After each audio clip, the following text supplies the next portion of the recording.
द्रौपदी ने एकमात्र भगवान का भरोसा किया तो भगवान ने धर्म को आदेश दिया, वस्त्र बढ़ाओ। अब तो महाराज वस्त्र बढ़ने लगा। भक्त कहते हैं कि भगवान का वस्त्रावतार हो गया, भगवान ही वस्त्र बन गए। और यह भी लिखा है कि धर्म ही वस्त्र बढ़ाने लगा। सूक्ष्म दृष्टि से विचार किया जाए तो धर्म और भगवान में कोई अंतर नहीं, भगवान ही धर्म है और धर्म ही भगवान है। धर्मस्य प्रभुरच्युतः, भगवान धर्म के प्रभु हैं। और श्रीमद् वाल्मीकि रामायण में महर्षि वाल्मीकि ने तो लिखा है कि रामो विग्रहवान धर्म, विग्रहवान धर्म भगवान है। और विष्णु सहस्त्र नाम में भी भगवान को धर्म कहा, धर्मो धर्म विदुत्तमः, स्वयं भगवान धर्म है। 16 नामों की चर्चा की है विष्णु सहस्त्र नाम में। भगवान श्री राम के 16 नाम की चर्चा विष्णु सहस्त्र नाम में है।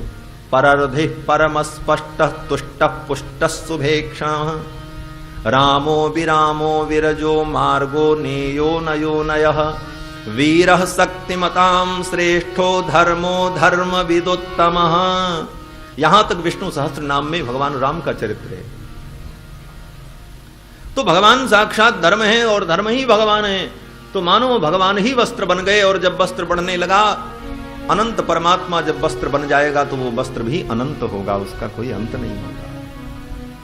और फिर जब वस्त्र बढ़ने लगा तो दुशासन खींचते खींचते थक गया। रंग बिरंगी साड़ियां प्रकट होने लगी महाराज। द्रौपदी ने तो उस दिन एक रंग की साड़ी पहन रखी थी, लेकिन जब वस्त्र बढ़ने लगा तो रंग बिरंगे वस्त्र प्रकट होने लगे। भक्तों की भावना है कि सुंदर सफेद सब्ज बैगनी हरी पीली, ढेरी बहुतेरी नहीं गिनबे में आयो है, लाली और गुलाबी गुलनारी पाट फाल शाही काही और बदामी बहुतेरो दर्शायो है। खाकी प्याजी धानी आसमानी जाफरानी रंग, रंग रंग साड़ी आसमान लगी छायो है।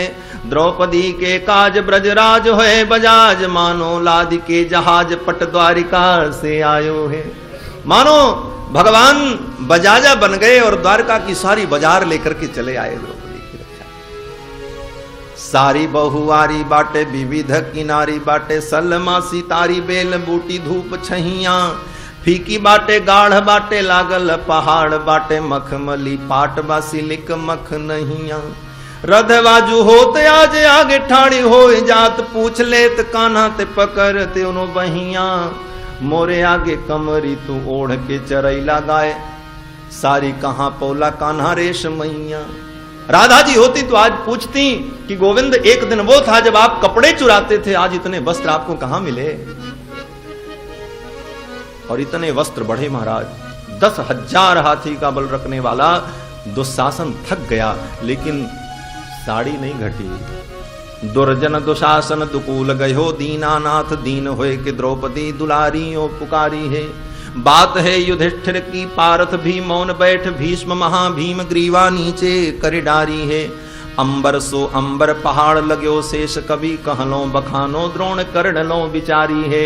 सारी बीच नारी है कि नारी बीच सारी है, कि सारी ही कि नारी है, कि नारी ही कि सारी है। ऐसी अद्भुत लीला भगवान की। ये लीला क्यों हुई? बोले जब द्रौपदी ने एकमात्र गोविंद का भरोसा किया। ये विश्वास है। बिन विश्वास न हरि भगत तेहि बिनु द्रवई न राम। तो विश्वास भगवान में हो, इसीलिए कथा का प्रयोजन है। भगवत सत्संग कथा हम इसीलिए श्रवण करते हैं कि गोविंद के चरणों में विश्वास हो। नैमिषारण्य में 88,000 सोनकादि मुनियों को श्री सूत जी महाराज श्रीमद् भागवत की पावन कथा श्रवण कराते हैं। गंगा के तट पर प्रायोपवेशन करके विराजमान महाराज परीक्षित को परमहंस वीतराग श्री सुखदेव जी महाराज ये कथा श्रवण करा रहे हैं। श्रीमद् भागवत महापुराण के प्रारंभ में प्रथम स्कंद में श्री वेदव्यास जी ने 2 श्लोकों में मंगलाचरण किया, भगवान का ध्यान किया। प्रथम श्लोक में भगवान की विभूति का, भगवान के स्वरूप का वर्णन किया। जन्माद्यस्य यतोऽन्वयादितरतश्चार्थेष्वभिज्ञस्वराट् तेने ब्रह्महृदाय आदिकवये मुह्यन्ति यत्सूरयः तेजो वारिमृदां यथा विनिमयो यत्र त्रिसर्गो मृषा धाम्ना स्वेन सदा निरस्तकुहकं सत्यं परं धीमहि। इस श्लोक में परम सत्य का भगवान का ध्यान किया है वेदव्यास ने। सत्यम परम धीमहि। परम सत्य भगवान कौन है? व्यास जी कहते हैं जन्माद्यस्य यतः, जिस परमात्मा से, यतः माने जिस परमात्मा से जन्मादि ये सारे सृष्टि का जन्म होता है, पालन होता है और संहार होता है। अन्वयाद, जो सर्वत्र अन्वित होता है, कण कण में वो अन्वित हो रहा है, सब जगह वो प्रतिभाषित हो रहा है, यही उसका अन्वय है। अब इस अन्वय की व्याख्या करने में तो बहुत समय लगेगा, आप इतना ही समझो, जो सब जगह हो वही भगवान, और संसार की कोई ऐसी वस्तु नहीं है जहां भगवान न हो। अनुभव कैसे करना है? बोले कोई भी वस्तु होती है तो उसमें हम 5 भाव रखते हैं।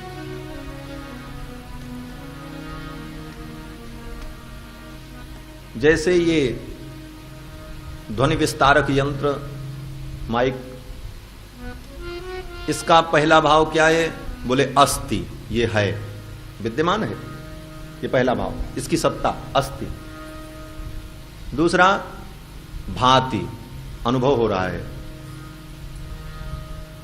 तीसरा प्रिय, इसकी आवश्यकता है मेरे जीवन में, इसका उपयोग है, अस्ति भाति प्रिय। और चौथा नाम, इसका नाम भी एक है, क्या नाम है? बोले माइक। और पांचवा रूप, इसका एक रूप है, एक आकार है।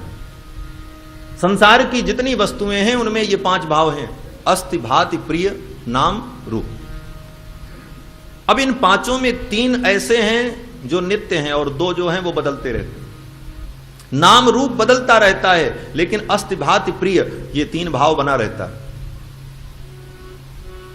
जैसे इस माइक को तोड़ करके इसको पाउडर बना दिया जाए, सपोज मान लो, इसको तोड़ करके इसको पीस करके पाउडर बना दें,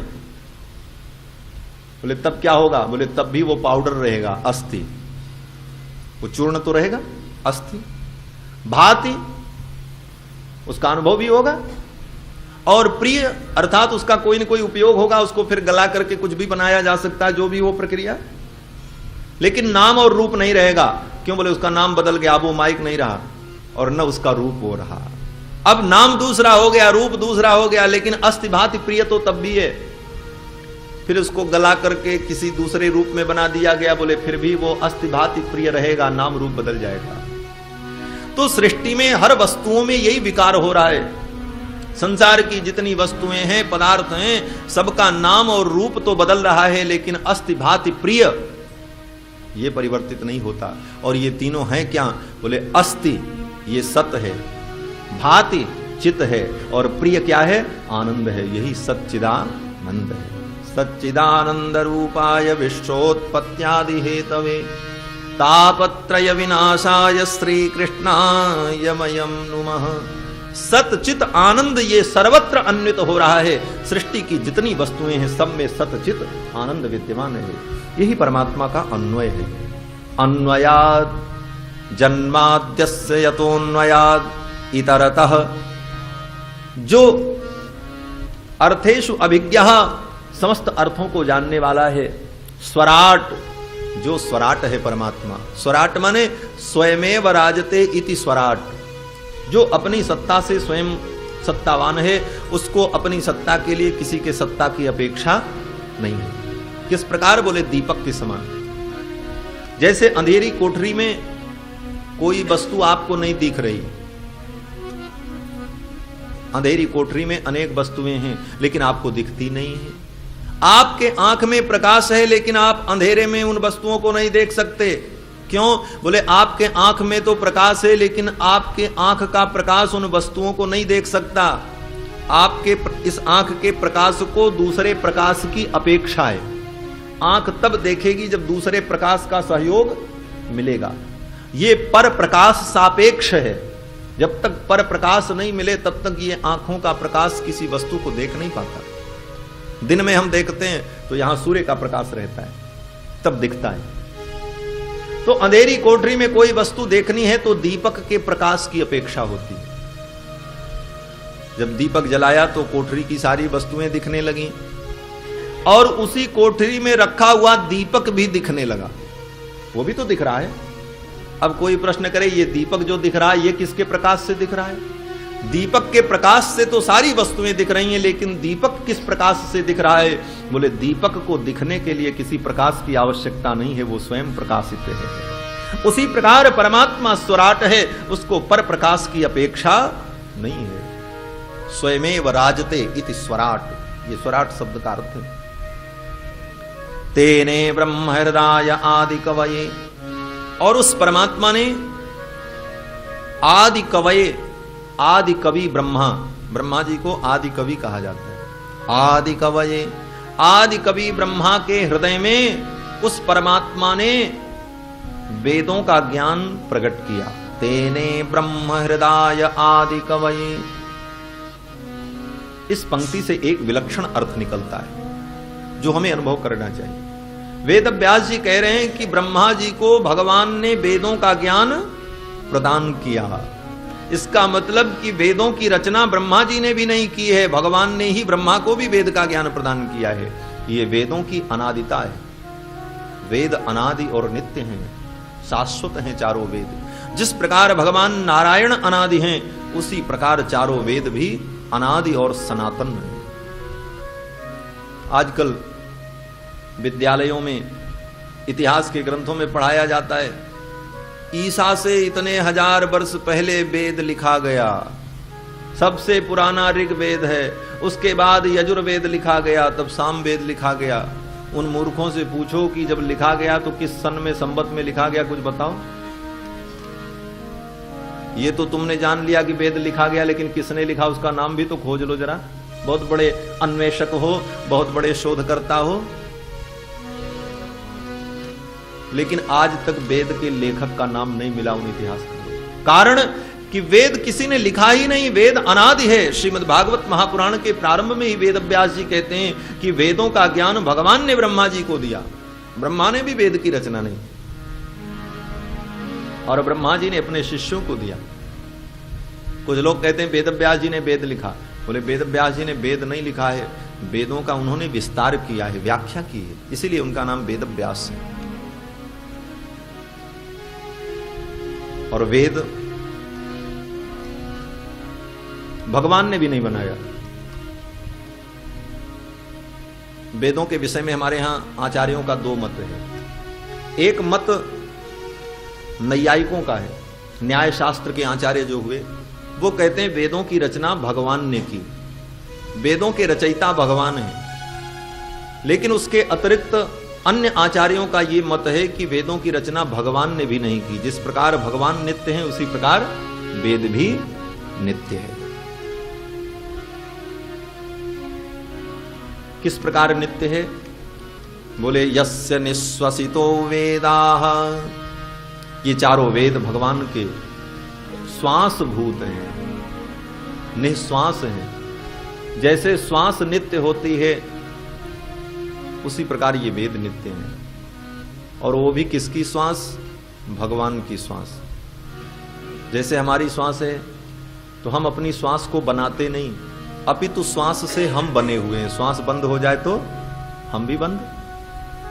और ये हमारी श्वास कब से है? बोले जब से हम हैं तब से हमारी श्वास है। उसी प्रकार भगवान जब से हैं तब से भगवान की श्वास है। और वेद भगवान का श्वास भूत नित्य है। इसी पंक्ति की व्याख्या मानो गोस्वामी तुलसीदास जी ने बालकांड में की है। भगवान श्री राम जब गुरुकुल में पढ़ने गए, वेद शास्त्र का अध्ययन करने गए, तो गोस्वामी जी महाराज कहते हैं देखो ठाकुर की कैसी लीला है। वेद जिसका श्वास है वो परमात्मा गुरुकुल में वेद पढ़ने जा रहा है। यही तो भगवान का कौतुक है। जाकी सहज श्वास श्रुति चारी जाकी सरस श्वास श्रुति चारी सो हरि पढ़ यह कौतुक भारी सो हरि पढ़ यह कौतुक भारी जाकी सहज श्वास श्रुति चारों वेद भगवान के श्वास हैं। तो यही अनुभव करना चाहिए। आजकल जो इतिहास भी लिखा जाता है ना, सब पैसे के बल पे दबाव में लिखा जाता है, इसलिए इतिहास की हर बातें सत्य नहीं है। क्योंकि लेखक के अंदर विप्रलिप्सा, करुणा पाटो, स्वार्थ, ये सारे दुर्गुण आ जाएं तो लेखक कितना भी बड़ा विद्वान क्यों न हो, उसके लेख में गलतियां हो जाती हैं।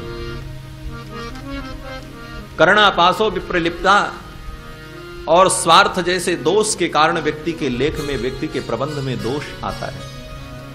लेकिन हमारे मुनि लोग, आचार्य लोग, वेद व्यास, महर्षि वाल्मीकि, ऐसे महापुरुष, सुखदेव, परमहंस, इन मुनियों के अंदर किसी के प्रति कोई स्वार्थ नहीं था, इनके अंदर विप्रलिप्सा नहीं थी, करुणा पाटव नहीं था, इसलिए इनके वचन में कोई दोष नहीं है।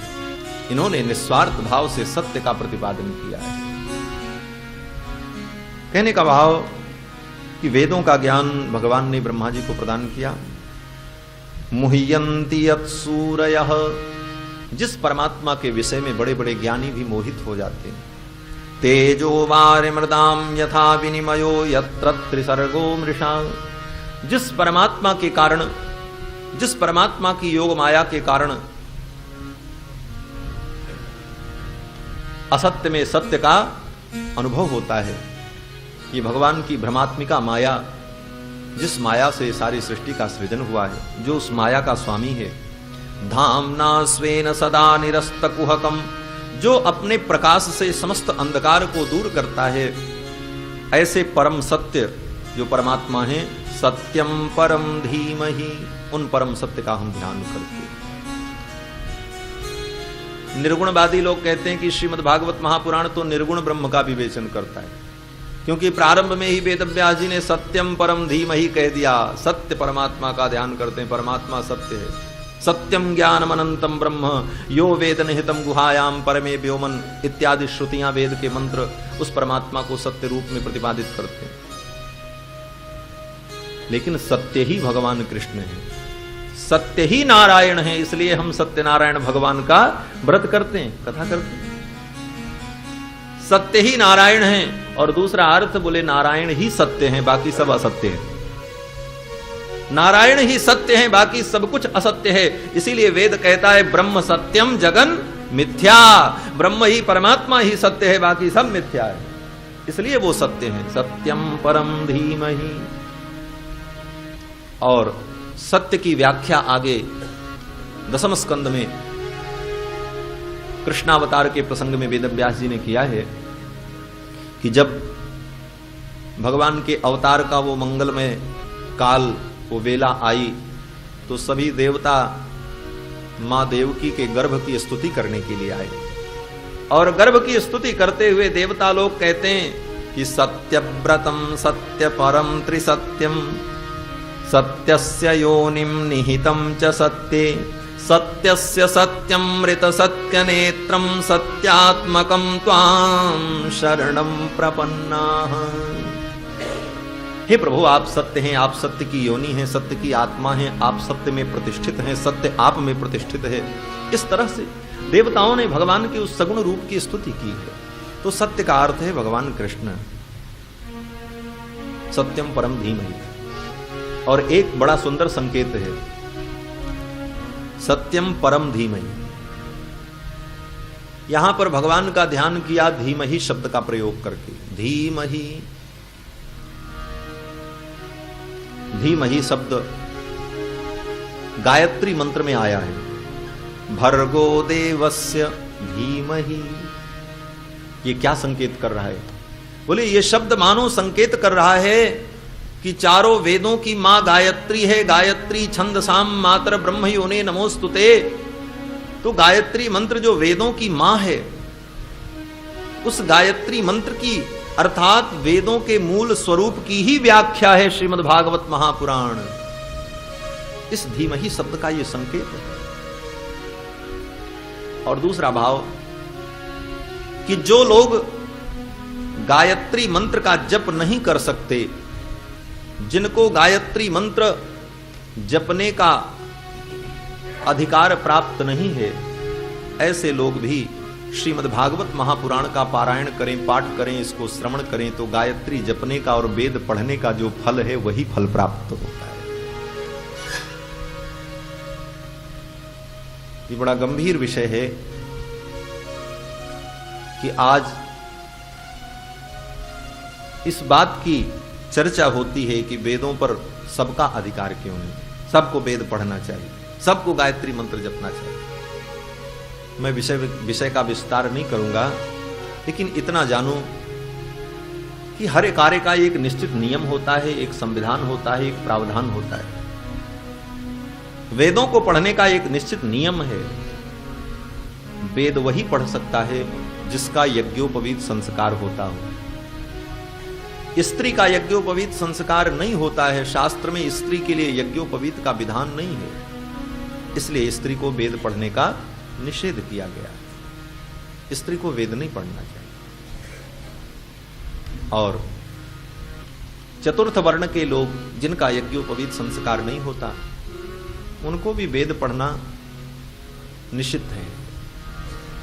यहां तक कि ब्राह्मण का ही बालक क्यों न हो, क्षत्रिय का बालक क्यों न हो, लेकिन जब तक उसका उपनयन संस्कार नहीं होता तब तक वो वेद नहीं पढ़ सकता। उपनयन संस्कार वेद पढ़ने के लिए ही होता है, केवल कंधे पर यज्ञोपवीत रखने के लिए नहीं कि 3 सूत का धागा हमने रख लिया तो हम पवित्र हो गए। उस संस्कार का नाम है यज्ञोपवीत संस्कार। उपनयन, उप माने समीप में, नयन माने ले जाने वाला। जिस संस्कार के द्वारा हम वेदों के सन्निकट जाते हैं, गुरु की सन्निधि में जाते हैं, ऐसे संस्कार का नाम उपनयन संस्कार है। तो जिसका उपनयन संस्कार हो उसे वेद पढ़ने का अधिकार है। और जो वेद नहीं पढ़ सकता वो तत्व ज्ञान कैसे प्राप्त करे? तो ऐसे लोगों के लिए वेद व्यास जी ने कृपा करके 18 पुराण की रचना की, भागवत की रचना की। तो इस ग्रंथ के माध्यम से वेद के तत्व को वे लोग भी जान सकते हैं जिनका उपनयन संस्कार नहीं होता, उनका भी कल्याण होगा। मानो ये संकेत किया है सत्यम परम धीमहि। इसके पश्चात दूसरे श्लोक में वेद व्यास जी ने प्रतिज्ञा की है कि श्रीमद् भागवत में जो मैं वर्णन करूंगा उस धर्म का स्वरूप क्या होगा। धर्म प्रोज्झित कैतवोत्र परमो निर्मत्सराणां सतां वेद्यं वास्तवमत्र वस्तु शिवदं तापत्रयोन्मूलनम् श्रीमद्भागवते महामुनिकृते किं वा परैरीश्वरे सद्यो हृद्यवरुध्यतेऽत्र कृतभिः शुश्रूषुभिस्तत्क्षणात्। वेद व्यास जी लिखते हैं कि श्रीमद् भागवत महापुराण में मैं शुद्ध धर्म का वर्णन करूं। बोले कैसा धर्म? बोले धर्म प्रोज्झित कैतवो। जिस धर्म से कैतव, कपट को हमने निकाल करके फेंक दिया है। कैतव का अर्थ है कपट और उज्झित का अर्थ है फेंकना। तो धर्म प्रोज्झित कैतवो, धर्म के अंदर जो कपट था, जो गंदगी थी, उसको निकाल करके हमने उज्झित कर दिया, फेंक दिया। तो बचा क्या? बोले शुद्ध धर्म। ऐसे धर्म का मैं वर्णन करने जा रहा हूं। धर्म प्रोज्झित कैतवोत्र परमो। और ये धर्म किसका धर्म है? इस धर्म का आचरण कौन लोग करते हैं? बोले निर्मत्सराणाम सताम। जो निर्मत्सर पुरुष हैं, सज्जन पुरुष हैं, ऐसे पुरुषों का ये धर्म है। और इस धर्म के आचरण से मिलता क्या है? ये धर्म क्या सिखाता है? बोले वेद्यम वास्तवमत्र वस्तु शिवदम। ये वास्तविक वस्तु, परमात्म वस्तु का निरूपण करने वाला है। और तापत्रयोन्मूलनम, हमारे जीवन के तीनों तापों को मिटाने वाला है। और इतना ही नहीं, इस धर्म को जो सुनता है उसके हृदय में भगवान आकर के विराजमान हो जाते हैं। सद्यो हृद्यवरुध्यते प्रकृतभिः शुश्रूषुभिस्तत्क्षणात्। धर्म से कपट निकाल दिया वेद व्यास जी ने। ये कपट क्या है? धर्म में भी कपट होता है। बाकी जितने ग्रंथ हैं उन ग्रंथों में भी धर्म का ही निरूपण है, लेकिन धर्म के साथ साथ थोड़ा थोड़ा कपट भी मिला दिया है ऋषियों ने, आचार्यों ने। कपट क्या है? बोले स्वार्थ, सकाम धर्मानुष्ठान। जितने ग्रंथों को आप पढ़ें उनमें धर्म का तो वर्णन है, लेकिन वर्णन के साथ साथ उसका फल भी लिखा हुआ। ये यज्ञ करो तो ये पुण्य मिलेगा, ये करो तो ये होगा, ये करो तो ये होगा, यही कपट है। और व्यक्ति उस धर्म को न देखकर वो देखता है कि इसका फल क्या है, और फल देख करके वो प्रवृत्त होता है। और फल देख करके सकाम भाव से जब धर्म में जीव प्रवृत्त होता है तो परिणाम क्या होता है? बोले प्रारब्धवशात, पूर्व जन्म के कर्मों के कारण और धर्मानुष्ठान में किसी प्रकार की कमी हो जाए अथवा धर्म का शुद्ध प्रतिपादन आचरण न हो सके, ऐसी स्थिति में जब उसको उन फलों की प्राप्ति नहीं होती तो धर्म की निष्ठा समाप्त हो जाती है। और परिणाम स्वरूप कभी कभी वो भटक भी जाता है। आचार्य कहते हैं देखो, धर्म करो लेकिन निष्काम धर्म का आचरण होना चाहिए। गीता यही बताती है, यस्तु कर्म फल त्यागी सत्यागी त्यभिधीयते। जो कर्म के फल का त्याग करे वो त्यागी है, इससे बड़ा त्याग कुछ नहीं है। और कर्म के फल की इच्छा से जब हम कर्म में प्रवृत्त होते हैं तो फल न मिलने पर धर्म के प्रति, कर्म के प्रति जो निष्ठा है वो बेकार हो जाती, बिगड़ जाती। एक सज्जन मिले, बोले महाराज पहले हम भी खूब रामायण का पाठ करते थे, रोज 1 मास पारायण करते थे, 10 माला जप करते थे, रोज संध्या वंदन करते थे, लेकिन अब कुछ नहीं करते। बोले महाराज इतने अच्छे काम को क्यों छोड़ दिया? करना चाहिए था। अब भी करते तो अच्छे काम है, जो छोड़ना चाहिए वो व्यक्ति छोड़ता नहीं और अच्छे काम छोड़ देता। क्यों छोड़ दिया? बोले क्या करें महाराज, मेरा जवान बेटा मर गया, बस उसी दिन से मेरी निष्ठा ही खत्म हो गई, अब कुछ नहीं करते। हमने कहा तुम्हारे जवान बेटे के मरने से इन धर्म कर्मों का क्या संबंध है? बेटे का मरना उसके प्रारब्ध का परिणाम है, उसकी जितनी आयु थी उतना वो जीवन प्राप्त किया, उसकी आयु पूर्ण हुई, वो गया, उसके प्रारब्ध से तुम्हारे कर्म धर्मों का कोई संबंध नहीं है। और तुम धर्म करते हो, कर्म करते हो, इसका मतलब ये नहीं है कि अब तुम्हारा बेटा नहीं मरेगा, तुम्हारे नाना नहीं मरेंगे, तुम्हारी नानी नहीं मरेंगी, तुम्हारे घर में कोई मरेगा ही नहीं, सब अमर थोड़ी हो जाए। ये तो मृत्युलोक है, सबके अपने अपने धर्म है, अपना प्रारब्ध है। लेकिन व्यक्ति ये मान बैठता है कि अब हम धर्म करते हैं तो अब मेरे साथ कोई परेशानी नहीं होगी, मुझे कोई कठिनाई नहीं होगी, हम आनंद ही में रहेंगे। बात ठीक है, लेकिन प्रारब्ध अपना काम करता है, प्रारब्ध आगे आगे चलता है। इसलिए इन संसार की सुख सुविधाओं को धर्म से मत जोड़ो।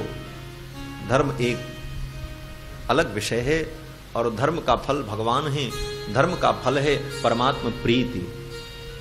सो सब कर्म धर्म जरि जाहु। गोस्वामी जी कहते हैं वो कर्म धर्म जल जाएं जिन धर्म कर्मों से भगवान के चरणों में अनुराग न होता हो। जोग कुजोग ज्ञान अज्ञानो, वो योग कुजोग है, वो ज्ञान अज्ञान है जिसके माध्यम से परमात्मा प्रीति न हो। तो धर्म का वास्तविक फल है गोविंद के चरणों में प्रीति और निष्कामता। तो यही धर्म का कपट है। संत कहते हैं देखो, नास्तिक व्यक्ति सकाम कर्मानुष्ठान करने वाले व्यक्ति से अच्छा है। क्यों? बोले नास्तिक के बुद्धि में अगर कोई ये बैठा दे कि ईश्वर है, परमात्मा है, तो वो नास्तिक कभी भी आस्तिक हो सकता है। उसके सामने ऑप्शन है, उसके लिए चांस है कि वो नास्तिक आस्तिक हो जाएगा। लेकिन जो आस्तिक व्यक्ति सकाम भाव से कर्मानुष्ठान करता है वो कब नास्तिक हो जाए इसका कोई ठिकाना नहीं। क्यों? बोले उसके मन के अनुकूल फल की प्राप्ति नहीं होगी तो निष्ठा समाप्त हो जाएगी, सब छोड़ देगा। बोले हटाओ, ये सब कुछ नहीं है।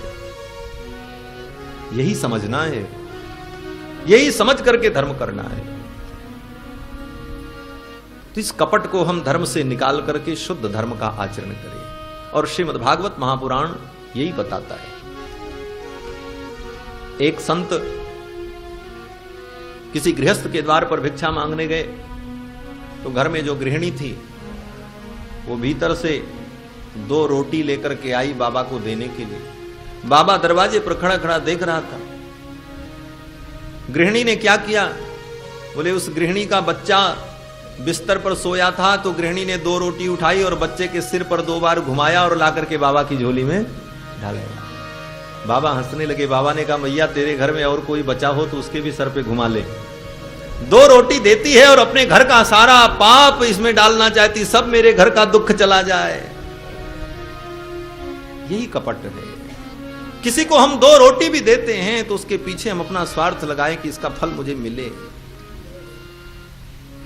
इस भावना से जब हम ऊपर उठेंगे तब धर्म के वास्तविक स्वरूप को हम जीवन में स्वीकार कर पाएंगे। और यही सिखाने के लिए श्रीमद् भागवत महापुराण है। श्रीमद् भागवत महापुराण राजा परीक्षित ने सुना और सुखदेव जी ने सुनाया। छोटे मोटे दुख की बात कौन कहे। राजा परीक्षित ने मन में यह भी नहीं विचार किया कि भागवत सुनने के परिणाम स्वरूप मेरी मृत्यु टल जाए।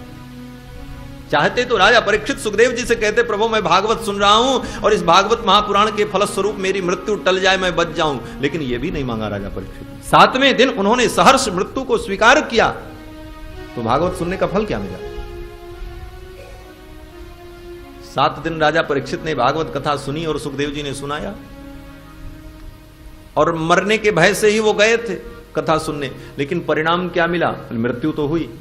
मृत्यु में कोई अंतर नहीं हुआ। सांप यथावत रहा। तक्षक नाग आया है, राजा परीक्षित को काटा और राजा परीक्षित की मृत्यु भी हुई। तो प्रश्न यह है कि श्रीमद् भागवत सुनने का फल क्या हुआ? सुखदेव जैसे ज्ञानी ने भागवत कथा सुनाई और राजा परीक्षित ने सुना, परिणाम क्या मिला? बोले परिणाम यही मिला कि राजा परीक्षित मृत्यु के भय से मुक्त हो गए। मृत्यु तो नहीं गई, मृत्यु तो होगी, लेकिन मृत्यु का जो भय है उस भय से वो मुक्त हो गए। प्रारब्ध के भय से जो परेशान थे वो प्रारब्ध का भय दूर हो गया और प्रारब्ध को सहर्ष उन्होंने स्वीकार कर लिया। यही हम अपने जीवन में नहीं कर पाते, तब तक समाधान नहीं मिलता। हमने अगर अपराध किया है, मेरे प्रारब्ध में दुख है, तो उसको हम स्वीकार कर लें, यही शांति का मार्ग है। कोई व्यक्ति किसी की हत्या कर दे और हत्या करने के बाद भाग जाए, बोले तब तक उसको शांति नहीं मिलेगी। भागेगा, जहां जाएगा पुलिस खोजेगी, कुड़की होगी, घर की संपत्ति पकड़ी जाएगी, सब उठाया जाएगा, उसके आदमी पकड़े जाएंगे, भाई बंधु को पुलिस पकड़ेगी, खोजेगी। जब तक वो भागता रहेगा उस अपने अपराध से, तब तक शांति नहीं मिलेगी। वो स्वीकार कर ले तो उसको शांति मिलेगी, आकर के हाजिर हो जाए, फिर शांति पूर्वक प्रक्रिया चलेगी, न्याय मिलेगा, जो कुछ होना है। उसकी दौड़ भाग तो बंद हो जाएगी, उसे शांति मिलेगी, कोई न कोई समाधान निकलेगा आगे चलकर। लेकिन जब तक वो भागता रहेगा तब तक उसे शांति नहीं मिलेगी।